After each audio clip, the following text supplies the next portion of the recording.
লিচুর এই সিজনে প্রতি বছরই লিচু খেয়ে অনেক বাচ্চা মারা যাচ্ছে এবং অনেকের অনেক সমস্যা হচ্ছে। তাই অনেক বাবা মাই বাচ্চাকে লিচু খেতে দিতে চায় না।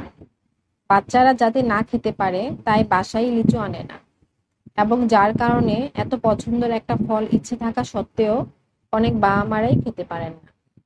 কিন্তু মাত্র ৩টি বিষয় খেয়াল রাখলেই বাচ্চা এবং নিজেও এই সুস্বাদু ফল থেকে বঞ্চিত হতে হবে না। প্রথমত, লিচু কখনো খালি পেটে বাচ্চাকে দেয়া যাবে না। দ্বিতীয়ত, লিচু দেওয়ার সময় লিচুর বিচিটাকে ফেলে দিতে হবে। লিচুর বিচি ফেলতে গিয়ে লিচু কয়েক টুকরো হয়ে গেলে অনেক বাচ্চারাই খেতে চায় না। তাই তাদেরকে এভাবে লিচুর বিচি ফেলে দিলে তারা বুঝতেও পারবে না, আবার একদম রিস্ক ফ্রি। লিচুর সিজনে ম্যাক্সিমাম শিশু মৃত্যু ঘটে লিচুর বিচি গলায় আটকিয়ে।